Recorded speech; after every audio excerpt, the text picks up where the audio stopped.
ಪಶ್ಚಿಮ ಬಂಗಾಳದ ದೇವಾಲಯದ ಮೇಲೆ ದಾಳಿ, ಆಸ್ತಿಪಾಸ್ತಿ ಧ್ವಂಸಗೊಳಿಸಿದ ಆರೋಪಿ ಪೊಲೀಸರ ವಶಕ್ಕೆ. ರಾತ್ರಿಯ ವೇಳೆ ವ್ಯಕ್ತಿಯೊಬ್ಬ ದೇವಾಲಯದ ಆವರಣಕ್ಕೆ ಪ್ರವೇಶಿಸಿ ಅಲ್ಲಿನ ಅಮೃತಶಿಲೆಯ ನೆಲಹಾಸು, ಟೈಲ್ಸ್ ಮತ್ತು ಇತರ ಅಲಂಕಾರಿಕ ರಚನೆಗಳನ್ನು ಹಾನಿ ಮಾಡುತ್ತಿರುವುದು ಸಿಸಿಟಿವಿ ದೃಶ್ಯಾವಳಿಗಳಲ್ಲಿ ಸೆರೆಯಾಗಿದೆ.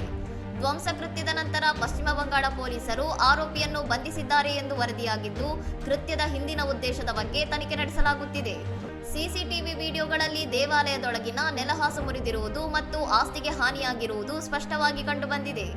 ಈ ಘಟನೆಯು ಸಾಮಾಜಿಕ ಮಾಧ್ಯಮದಲ್ಲಿ ತೀವ್ರ ಆಕ್ರೋಶಕ್ಕೆ ಕಾರಣವಾಗಿದ್ದು, ಧಾರ್ಮಿಕ ಸ್ಥಳಗಳಿಗೆ ಹೆಚ್ಚಿನ ರಕ್ಷಣೆ ನೀಡಬೇಕು ಮತ್ತು ತಪ್ಪಿತಸ್ಥರ ವಿರುದ್ಧ ಕಠಿಣ ಕ್ರಮ ಕೈಗೊಳ್ಳಬೇಕು ಎಂದು ಸಾರ್ವಜನಿಕರು ಒತ್ತಾಯಿಸಿದ್ದಾರೆ.